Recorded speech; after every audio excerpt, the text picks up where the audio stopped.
Hola, ¿qué tal familia SEA? Muy buenas noches y bienvenidos a un nuevo video de nuestro canal del Centro de Aprendizaje Activo. El día de hoy estoy con el profesor Ali Alcántar Corral, quien nos va a compartir un tema muy interesante. Bienvenido, Ali, ¿cómo estás? Muy bien, muy buenas noches. Muchísimas gracias por esta nueva invitación.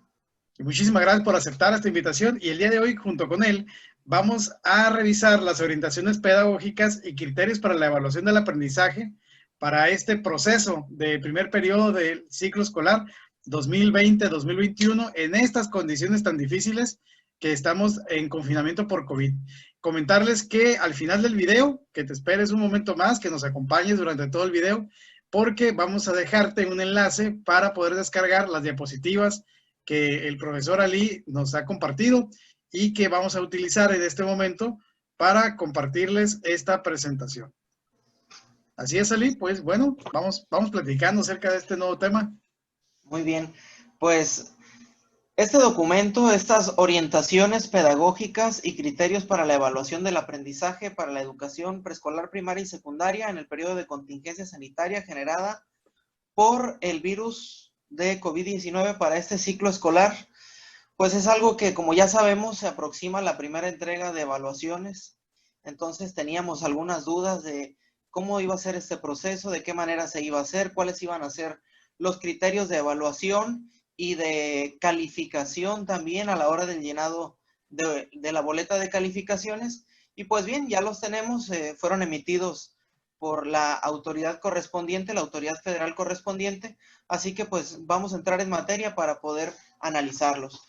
Primero que nada, pues existen consideraciones importantes que hay que tomar en cuenta debido a la condición generada por el COVID. Recordemos que estamos ante una situación sin precedentes y la educación a distancia es algo pues nuevo para la educación en México. Primero, pues se estableció que las escuelas podrán regresar a una vida escolar, digamos, normal, hasta que el semáforo epidemiológico se encuentre en color verde, cosa que no tenemos aún. Otra más es que ha sido un desafío para el sistema educativo nacional, ya que debido a la contingencia, pues no hay una relación presencial de convivencia y una interacción cotidiana entre los alumnos y los educadores. Esa vida escolar se ha perdido. Otra más es que sí es importante que nuestras niñas, niños y adolescentes continúen con una organización de su jornada diaria, que encuentren un sentido a su día a día y que intelectualmente puedan mantenerse activos, interactuar, aunque sea a distancia, ¿verdad? Tal vez con algunos compañeros, con sus padres también, y bueno, que haya un bienestar emocional dentro de nuestras familias. Además, es muy importante, como sabemos, garantizar el derecho a la educación. Es por eso que se tomó la decisión de, aunque sea a distancia, tal como lo terminamos el ciclo anterior, iniciar este ciclo escolar 2020-2021, utilizando como herramienta principal Aprende en Casa 2, mediante la televisión, algunos programas de radio y cuadernillos de trabajo que los maestros han estado haciendo llegar a las zonas más vulnerables o donde no hay la conectividad necesaria, de tal forma que podamos garantizar el acceso a la educación a todos nuestros estudiantes. Otra más es que, bueno, el magisterio, los maestros han puesto en marcha acciones muy creativas para mantener este vínculo, aprovechando la oferta de Aprende en Casa 2, buscando la asesoría pedagógica para nuestros alumnos por los medios que más se hayan facilitado dependiendo del contexto en el que nos encontremos. Buscamos una comunicación y participación sí sostenida, sin embargo, no siempre ha sido posible llevarla a cabo por diversas cuestiones. Encontramos comunicación intermitente con otras familias, baja participación, semanas en las que tal vez sí estén muy inmersos en las actividades escolares los alumnos, por otro rato se nos pierden, en fin, ¿verdad? Y ya el profesor ha propuesto pues diversas actividades para retroalimentar a esos alumnos y nos encontramos también con alumnos con los que hay prácticamente una comunicación inexistente. que no se han dado las condiciones necesarias para poder establecer una vía de comunicación estrecha que permita buscar el aprendizaje con nuestros estudiantes. Tomando en cuenta esto, entonces, es importante, ¿verdad?, de que seamos muy conscientes de la situación en la que vivimos. Recordemos que el ciclo escolar lo iniciamos con una concientización respecto a la empatía que debemos generar. Y es que ahora nuestros estudiantes depende de su nivel social, su nivel socioeconómico, si los padres de familia trabajan, si hay conectividad, si en casa hay internet, si hay teléfonos. Levantamos encuestas, nos dimos cuenta de que en muchas partes no se tenía, y entonces, dependiendo de las diversas circunstancias familiares en las que viven nuestras niñas, nuestros niños y adolescentes, pues se puede dar una comunicación estrecha o se puede dar una comunicación nula o intermitente. La desigualdad de condiciones materiales para el estudio en casa, el acceso a dispositivos tecnológicos, la conectividad, la disposición de espacios adecuados dentro de un hogar, pues eso ha hecho difícil que la educación a distancia se pueda dar de la mejor manera en todos los hogares. Por esta razón, pues es necesario que consideremos estas siguientes orientaciones que este documento pues nos hace. Entonces, orientaciones pedagógicas. Primero que nada tenemos que centrarnos en un punto muy importante, y este es, ¿por qué evaluar o qué es la evaluación? El mismo documento nos lo responde y de manera concreta dice, es aportar información para mejorar la acción educativa. Eso es la evaluación. Buscar esa información para que nos permita mejorar. Ahora bien, ¿para qué vamos a utilizar esa evaluación que tenemos? Número uno, tenemos que reconocer el esfuerzo de mantener un vínculo constante. Las familias se han esforzado, hay que reconocer que alumnos, padres de familia, en la medida de lo posible, y la mayoría de ellos han estado al pendiente de las indicaciones e instrucciones que cada maestro da, de los horarios de aprende en casa. Además, va a ser necesario incentivar a aquellos alumnos que tienen un vínculo intermitente.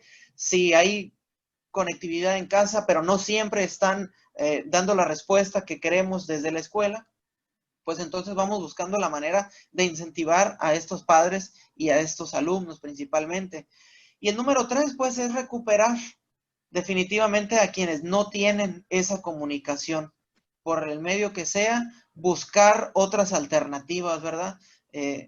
Pues somos conscientes de que la situación no es igual para todos, el piso no está parejo, pero también hemos visto maestros muy innovadores que se han puesto en contacto con las familias que están interesadas en que sus alumnos continúen con el proceso de aprendizaje, y han estado llevándoles cuadernillos y actividades muchas veces ya impresas en las escuelas que tienen tal vez estos medios, algunas más impresas desde casa, o bien archivos electrónicos para que se puedan imprimir en casa de los estudiantes, claro, tomando siempre las medidas sanitarias para poder aislarnos del contagio masivo, ¿verdad? Bien, pues vamos a entrar de lleno tomando en cuenta esto con las siguientes orientaciones que tenemos, estas orientaciones que nos permitirán centrar un poco más la labor docente que tenemos. Y la número 1 es dar prioridad a la función formativa de la evaluación. Recordemos que trabajamos bajo un modelo de evaluación formativa. ¿Qué quiere decir esto? Que durante el proceso de enseñanza-aprendizaje, el docente identifica y modifica aquellos aspectos de este proceso que le estén presentando o que le sean un obstáculo para el logro de los propósitos educativos. ¿Qué significa eso? Es pasar a segundo plano la asignación de calificaciones. Esa ya sería una evaluación sumativa que, bueno, al final sí tenemos que llenar una boleta, ya estaremos hablando más adelante de eso. Sin embargo, no es lo mismo evaluar que calificar.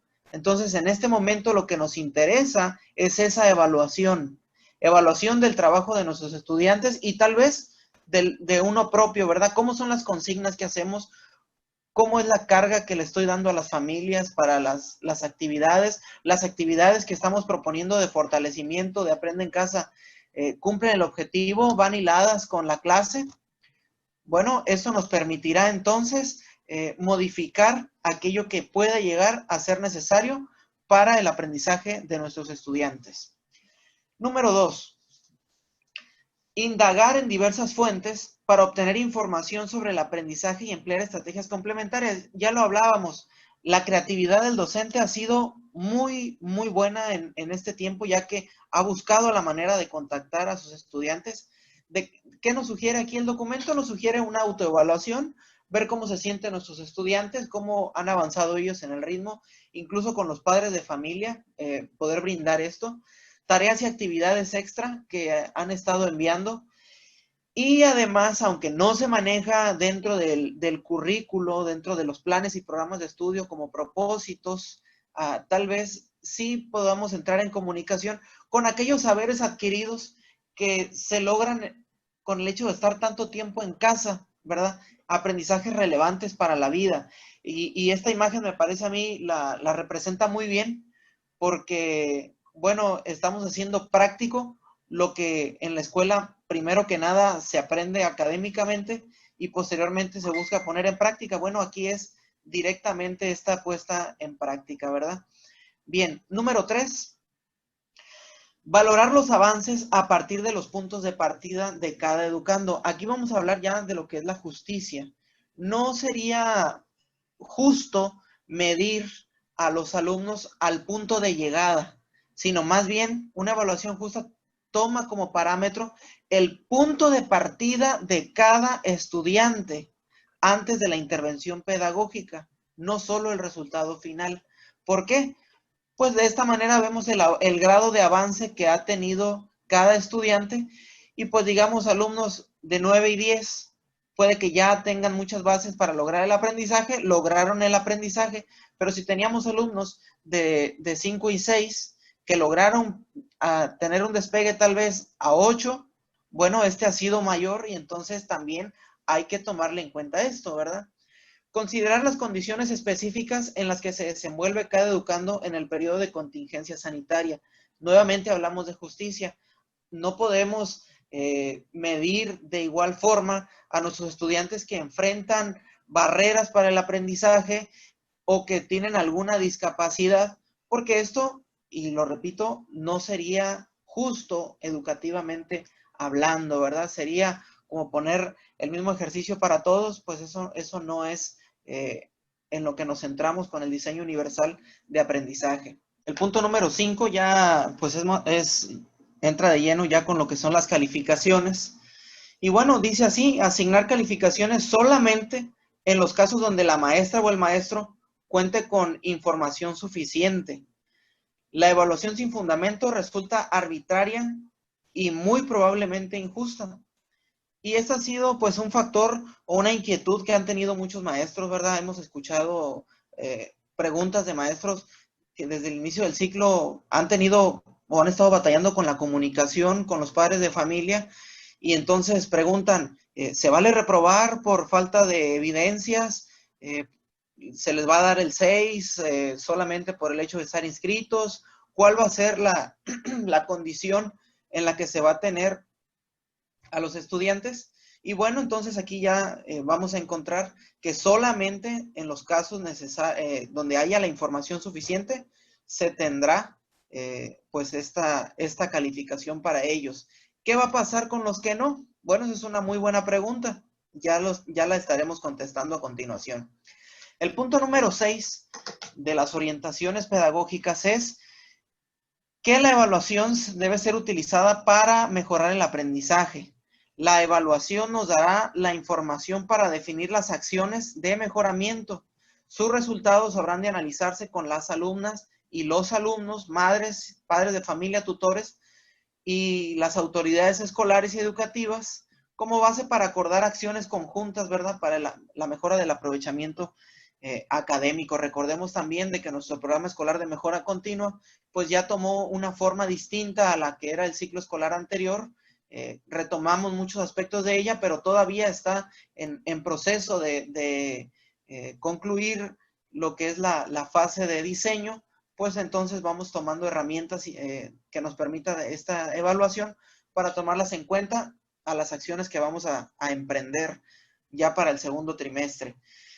El personal directivo y de supervisión, así como las autoridades educativas locales, pues entonces buscaremos la manera de canalizar apoyo para que las acciones pues tomen un punto de partida y sean puestas en marcha. Bien, pues esas son las orientaciones pedagógicas. Vamos a entrar ahora sí de lleno con los criterios para evaluar los aprendizajes de nuestros estudiantes. Número 1, la evaluación está a cargo del docente de grupo, ¿sí? En el caso de preescolar y primaria y telesecundaria, y del docente de la asignatura en caso de secundaria, ¿verdad? Es el docente quien emitirá esta calificación. Número 2, en el caso de las alumnas y los alumnos de preescolar, primaria y secundaria con los que se mantiene comunicación y participación sostenida, o sea, donde sí hay evidencia, donde sí sería legal llenar una boleta, porque recordemos, una boleta es un documento legal que debe tener una base, un sustento. Si hay ese sustento, entonces nos vamos a apegar a lo que dice el artículo 10 del acuerdo 110319. ¿Qué dice este acuerdo? Bueno, ya lo estuvimos analizando el ciclo escolar anterior. Aquí se nos presenta nuevamente la boleta de primero y segundo grado, datos de identificación, promedio final, tiene que llevar un número entero y decimal. Eso lo estaremos llenando ya hasta el término del ciclo escolar, la firma de los padres de familia y los componentes curriculares, ¿verdad? Los 3 periodos de evaluación. ¿Cómo lo vamos a llenar? Bien, ¿qué nos dice este artículo número 10? ¿Avanzamos? Se nos presenta también aquí la boleta de tercer grado como ejemplos de esta boleta que vamos a tener. Y entonces sí, poder llenarlo con lo que nos menciona el artículo número 10. De los resultados de evaluación y escala de calificaciones. En la educación primaria y secundaria, inciso A, para las asignaturas que conforman el componente curricular, campos de formación académica y las áreas de artes y educación física del componente curricular, áreas de desarrollo personal y social, las calificaciones se expresarán en números enteros en una escala de 5 a 10. Números enteros, no van decimales. Eso tiene que quedar muy claros, con la excepción señalada en el inciso C siguiente y los promedios con número entero y un decimal. Bueno, aquí los números van a ir enteros. Recordemos que ya van con decimal hasta que es el promedio final del ciclo escolar. La calificación 5 es reprobatoria. Las calificaciones de 6 a 10 son aprobatorias. En primero y segundo grado, la calificación es de 6 a 10, lo que significa que no hay reprobación. Me parece que tomando en cuenta este artículo, pues no cabe duda aquí para poder llenar de manera correcta las boletas de calificación en la primera entrega de calificaciones, el primer trimestre que consistió de agosto a noviembre de lo que llevamos de este 2020. Recordando que es en los casos en los que sí contamos con información suficiente, ¿verdad? Exactamente, correcto. Bien, y en el caso de los alumnos con los que se mantiene una comunicación intermitente, que a veces sí, que a veces no, que mandan algunos trabajos, que otros no, que no hay, digamos, un sustento para poder ejercer o poder asignar una calificación. Bueno, dice aquí que se deberá registrar en la boleta de evaluación la leyenda información insuficiente. ¿Dónde se va a poner? Dice, en educación preescolar se deberá registrar en el apartado correspondiente a observaciones y sugerencias sobre los avances de aprendizaje. Inciso B, en la educación primaria y secundaria se registrará en el espacio de observaciones o recomendaciones generales del docente y deberán cancelar el espacio de la calificación numérica con un guión en medio. En estos casos, la calificación se reportará posteriormente una vez que haya condiciones para llevar a cabo la valoración del educando. Si no la tenemos, compañeros, entonces lo que vamos a hacer es en las observaciones o recomendaciones, la leyenda información insuficiente, y donde iba el número de la calificación le vamos a poner un guioncito que pues esperemos en el transcurso del ciclo escolar podamos ir llenando estos números, ¿verdad? ¿Y qué hay de aquellos alumnos donde de plano no encontramos prácticamente hay comunicación inexistente. ¿Qué va a pasar allí? Nuevamente, en observaciones y sugerencias, observaciones o recomendaciones generales del docente, aquí se pondrá la leyenda sin información. Y de igual manera, ¿verdad? Se cancelará el espacio con un guión medio, donde iba el número en la calificación del trimestre.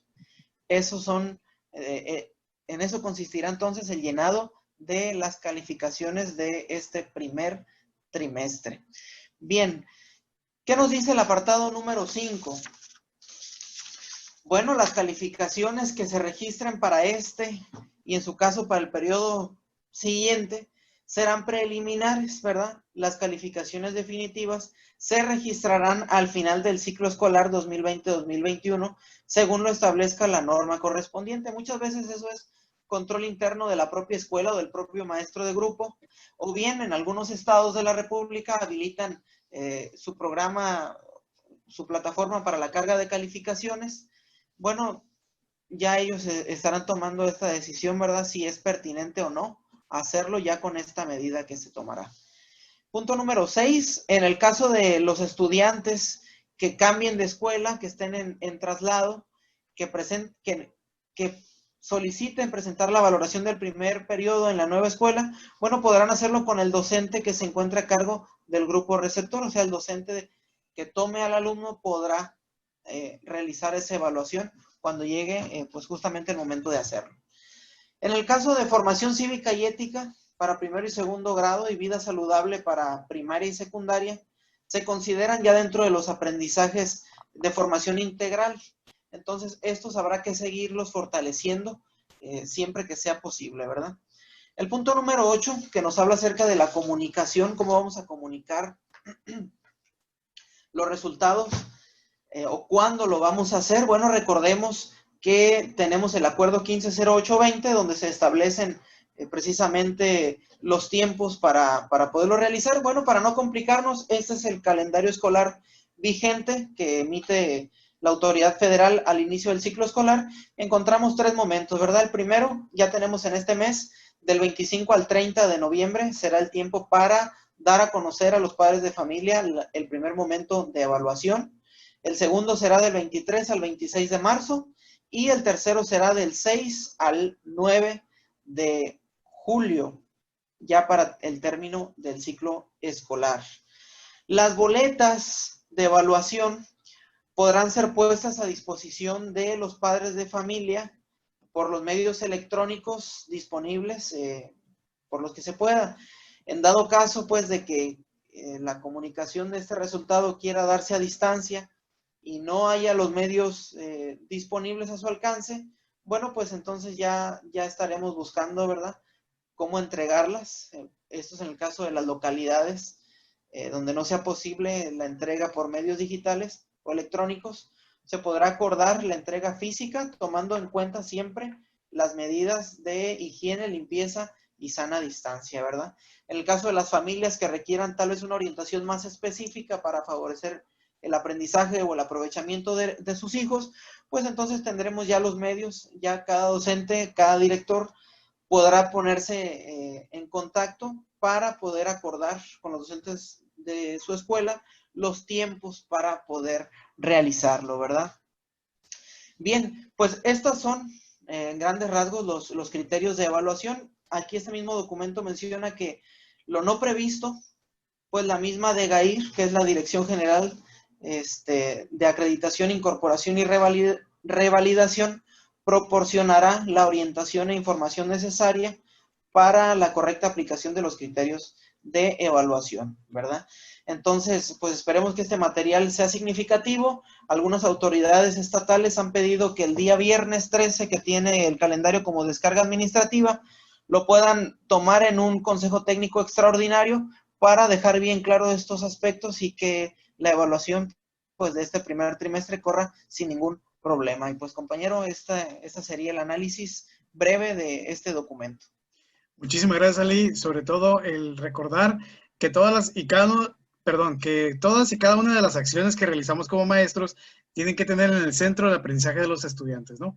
Esa es nuestra prioridad, es a lo que nos dedicamos y sobre todo el tener esa información nos permite tener claridad en cuanto a lo que vamos a hacer, ¿sale? Entonces, muchísimas gracias, Ali, agradecerte el tiempo, el trabajo y ese gran esfuerzo por siempre compartir información de primera mano y la revisión de este documento.